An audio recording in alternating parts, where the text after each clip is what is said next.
Ang kamay ko, iba't ibang babae, iba't ibang conversations. Rocky's Secret Files. Your story they never knew existed. Tinuruan niya ako kung paano maging isang mahusay na kabit. Yung puso ko parang sinasaksak sa sobrang sakit. Rocky's Secret Files. Secret Files. With Titan Jello. Rocky's Secret Files. Rocky's Secret Files. Secret Files.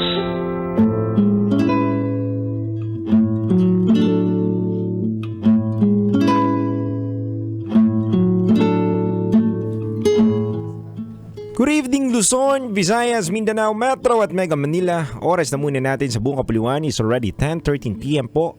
At kayo pa rin po ay nakatutok sa 90.7 Love Radio kasama ang ating Basa Princess, DJ Rocky Terra. At kasama din ang titindig sa mga pinaglalaban ninyo sa inyong buhay, DJ Titan Jello. At ito po, ang secret file ng ating kabisyo na si Miss A. Si Miss A na pangalawang beses nang sumulat sa programa nating Secret Files at nakakataba ng puso na isipin na nung unang beses siyang nagpadala ng secret file ay hindi pa siya graduate. Yes, estudyante pa lang. Estudyante pa lamang siya at kawawala lamang ng kanyang pinakamamahal na lola at nangako nga siya sa lola niya na makakapagtapos siya ng pag-aaral. And as promised, nakapagtapos siya ng pag-aaral at tinupad niya din ang kanyang pangako na susulat siya kapag nakatapos siya ng pag-aaral. Isa lang ibig sabihin nito, dude. Ano partner? Tumatanda ako. Hindi, tumatanda tayong lahat. At, kidding aside, basta magsumikap ka, nag-focus ka sa goal mo, Yes, magkakaroon ito ng bunga. agree. Alam mo, may epekto ang kahirapan sa atin. May dalawang epekto sa buhay natin yan. Huy, bago yung dalawang epekto na to, ha? May baon ako! O, ano tong dalawang epekto ng kahirapan sa buhay Yes. natin? Ang kahirapan kasi, pwedeng maging epekto niyan nung una. Maging gasolina mo yan upang magtagumpay ka at makamit mo yung pangarap mo. Yun doon naman, sa kabilang banda, ito ay pwedeng maging masamang epekto sa'yo. Na sumuko ka na lang dahil nga mahirap yung buhay ninyo. Parang nakikita mo yung sarili mo na wala ng pag-asa. O kaya naman, umasa ka sa ibang tao Yes. na sila ang magpapagaan ng buhay mo. Yes. Kaya nga 'di ba may kasabihan na matatanda na hindi natin kasalanan na pinanganak tayong mahirap. Pero kasalanan natin at may pagkukulang tayo kung mamamatay tayo ng mahirap. Ay, ang ganda nun, dude. Kaya nga ngayon, nagsusumikap din ako para hindi ako mamatay ng mahirap. Mamamatay lang tayong dilat. Kasi sobrang pagod na. Oo. Na hindi na nagre-rest, no? Kaya sa susunod, magre-rest in peace. Charot. Ay, charot lang, may tarot. Pero dude, balikan natin yung mga panahon na naghihirap yung sender natin. Yes. 300 pesos ang Grabe. kanyang baon sa loob ng isang linggo. Pag-iisipin natin na 300 pesos ang baon sa isang linggo, kaya bang makatawid nun? I mean, kaya mo bang maitawid yung araw-araw mo na 300 pesos lang yung baon mo? Yun nga yung masasabi natin na walang imposible sa taong may pangarap eh.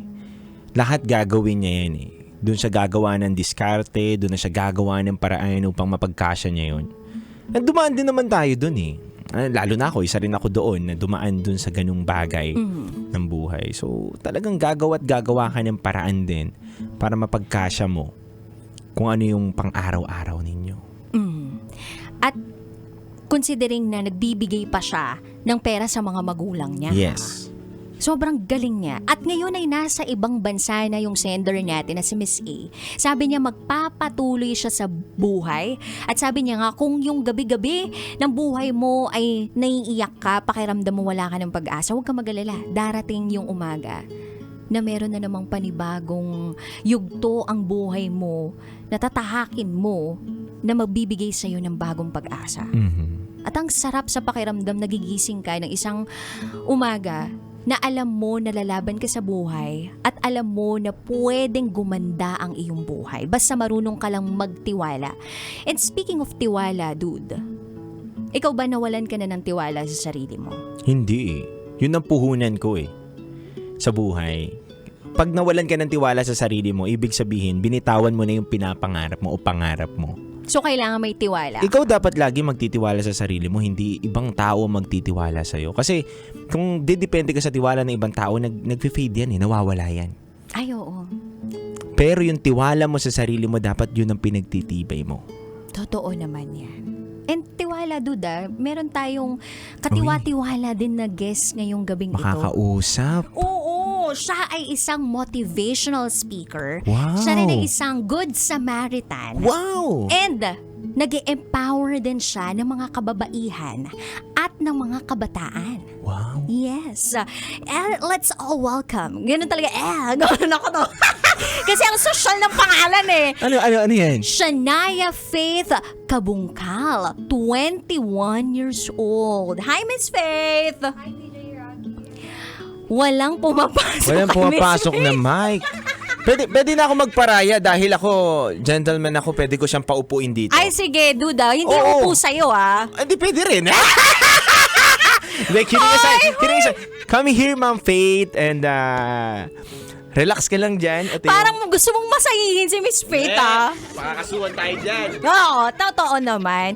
Miss Faith, medyo nag-resemble yung kwento kanina doon sa storya mo. Pwede mo bang ikuwento sa amin kung ano yung naging pakikipagsapalaran mo sa buhay mo na nakarelate ka doon sa ating center? Nung nawala din yung lola ko, siya yung inspiration ko sa mga ginagawa ko ngayon. Hindi naman ikaw po yung sender, ha? Hindi po. Baka ikaw yun. Kaya nga, baka ikaw yun. So, anong pangako mo sa lola mo noon? Na itutuloy ko yung ginagawa namin dati na natutunan ko sa kanya.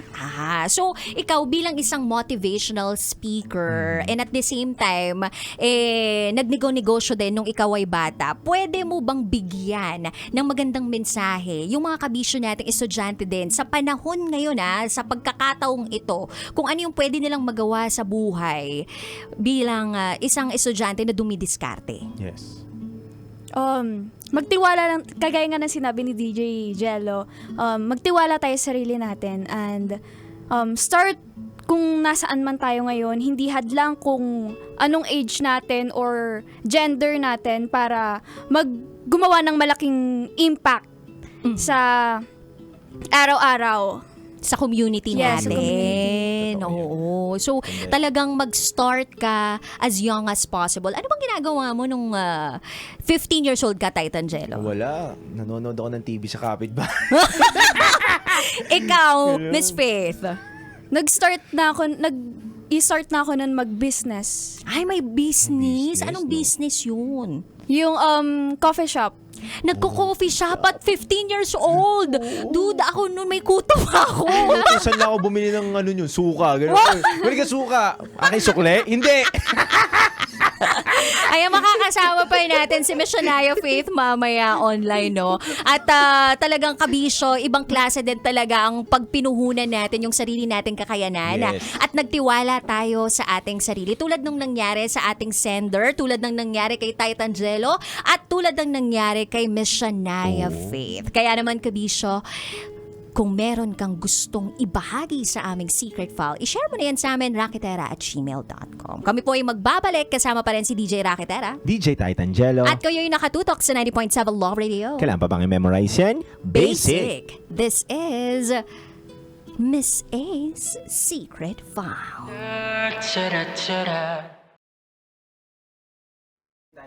And we welcome our motivational speaker, woman empowered. At siya po ay isang taong talagang tumutulong sa kapwa, Miss Shania Faith. Miss Shania Faith! Hi!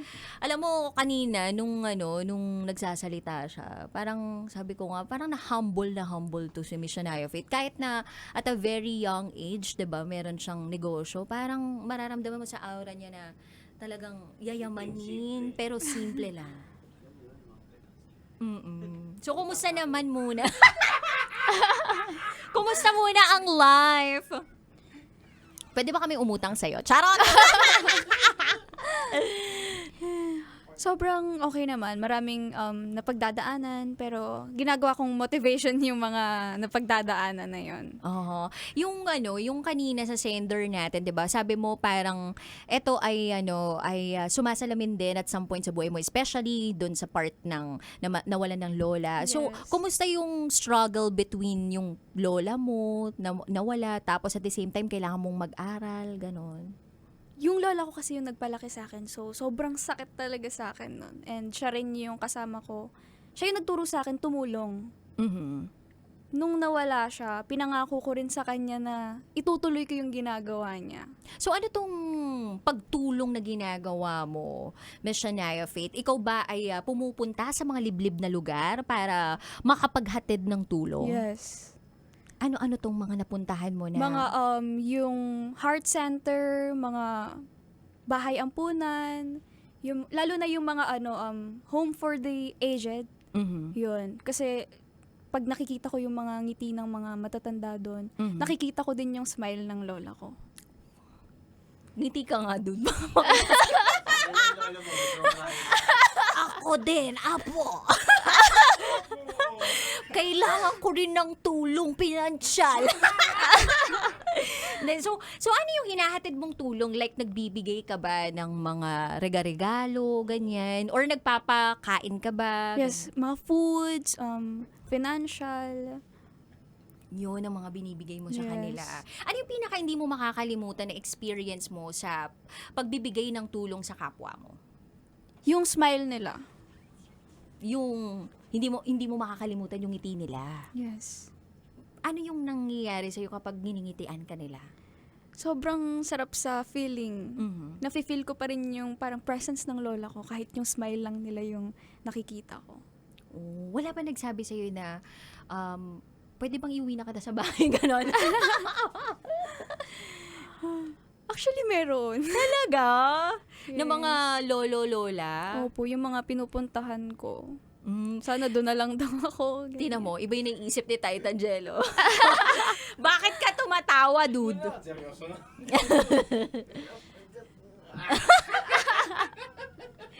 Iba yung naiisip niya, sugar. Hindi, meron na kasi sa kanya nag-fund dati na lolo. Charot lang, may darot. Hindi, pero ang sarap din talaga sa feeling na nakakapag-outreach tayo. Kami sa Team Secret, 'di ba? Nag-aano tayo nag-outreach din kami. So, pwede tayong mag-collab pala soon, no? Ng pag-outreach. Siya lang namin, ma'am, kayo na bahala sa gastos. Totoo! Actually, ano yan, tinitingnan ni Sir yung ayan. Medyo, kinakabahan ka ba, Sir? Di wala daw yung kay Jello eh. Okay Ha? lang yun. Naka-OL siya. Paano ba dapat? Pero naka-OL siya. Naka-up ako. Ano ba to? DJ o mixer? Tama yan, ma'am. S-mixer. Pero bakit di siya pumapasok? Okay na, naka-OL naman. Meron kanina sa air eh. Sa wala. Grabe naman yung presensya ni Titan Jello, no? Tsaka ni Miss Shania Faith dito, no? Dahil sa presensya ni Miss Shania Faith, nawala siya ng online ban, boys. Siguro doon may ginawa ka dito, no? Anyway, Miss Shania Faith, yung mga ginagawa mo na pagtulong sa kapwa mo, sobrang embedded na rin dun sa pagkatao mo. Kumbaga nagsimula ito dun sa pagkabata mo pa, 'di ba? Yes, Sa influence by lola, ganyan. At balita ko, nagpipinta ka din daw. At itong Yes. pagpipinta mo ay naging negosyo mo at some point nung ikaw ay nag-aaral pa. So, ano yung pwede naming makuha pag nagpinta kami? Pwede ba rin kami magbenta noon in the future? Hindi naman ako hindi talaga ako nagbebenta ng painting. Mhm. Hobbies ko lang siya. Then, may nakakita na gusto niyang bilhin. Pero sobrang hirap na hirap ako ibenta yon kasi pag nagpe-painting ako, yung, parang, kung ano yung nafe-feel ko, yun yung pinipaint ko doon.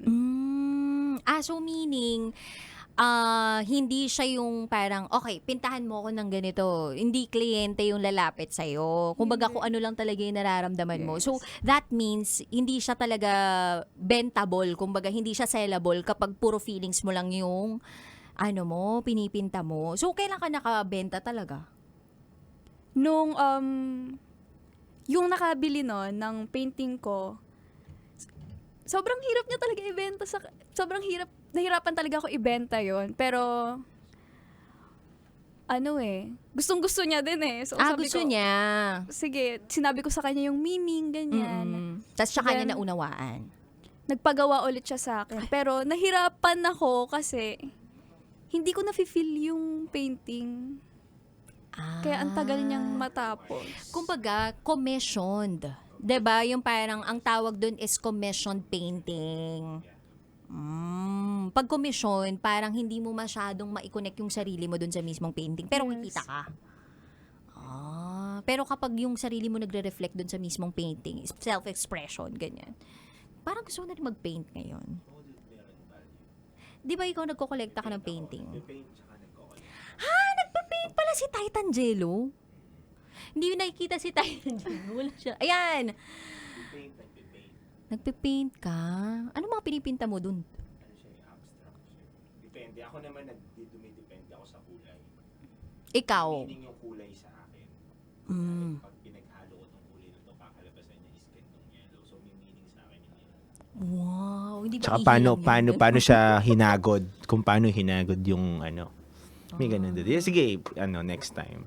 In fairness, Duda, ngayon ko nalaman yung side mo na rin na yan. Yung bahay namin ni Mami. So, nandun yung lahat. Mansyon ng bahay. Hindi! May mga paint. So, ang galing ni Ma'am, no? Sabi niya, hindi niya daw binibenta. Hihingiin ko na lang. Oo nga, baka pwede na namin mahingi yung painting mo. Baka pwede kami makahingi ng kahit isa. Tigisa kami. Charot! Di ba? Pero ang galing niya, partner, no? 21 years old, di ba? Tapos, ang dami niya nang narating, ang dami niyang ginawa na sa buhay. Home for the Aged, Philippine Heart Center. Yes. Dami nang pinuntahan. Ano pa ba yung mga plano mo sa buhay? Like, may gusto ko pa bang tulungan tulad namin ni Titan Jello? Oo. Ngayon yung plano ko is yung mga sa school, yung mga scholars, mga students. So, balak mo ba silang i-fund? Yes. Wow. Paano mo gagawin yung pagfa-fund na yan? Yun pa yung wino-work ko pa ngayon. Kumbaga talagang dinedevote mo yung sarili mo Yes. sa pagbibigay ng tulong sa mga kabataan. Yes. Galing. Alam mo, dude, dati, ang ginagawa ko para makatulong ako sa mga magulang ko, magtinda ng choknat at stick-o at crinkle sa loob ng klase. Alam mo, pati mga mga ipit-ipit ng buhok, pati ba yun, pinatos mo din Ginawa yun? ko yun. Ginawa mo din yun, Galing. paglo-load. Ay, hindi. Kasi ultimo paglo-load, ginawa ko. Ginawa mo rin. Oo. Pero ngayon, wala na akong ginagawang ganon. Siyempre, iba na. Hindi, wala na akong ibang ganon. Sarili ko na binibenta ko. Charot lang, Wedarot. So, yun, ginawa mo rin yun, yung mga pagbebenta-benta ng Yung ganon sa elementary ako, yung binibigay sa akin na baon. Binibili ko yun ng merienda or mga laruan. Binibenta ko sa mga classmates ko ng doble. Oo. Tapos yun, pinarorolyo mo para makatulong ka din ng kapwa mo. Yes. Wow. Ibang level to. So, ma'am, kung mayroong gustong humingi ng tulong sa inyo. So, for example, ako, kabataan, gusto ko rin mag-aral, 'di ba? Gusto ko din mapag-aral yung sarili ko, kaya lang wala akong means, wala yung mga magulang ko na pera. Paano ka malalapitan? Karamihan sa business ko ngayon, ang mga staff ko doon is mga students. Galing. Para nakakatulong na rin ako sa kanila. Kunwari, kung coffee shop yon, working student yung kinukuha mo, mga ganun. Yes. So meaning, kumbaga nagpapasahod ka ng mga estudyante para makapag-aral sila. Yes. Tapos, flexible ang time nila, parang Yes. ganun. Galing. Ang galing nun. Galing yung mga ganun. Oo. At a very young age, nagagawa mo na yung mga bagay na yan.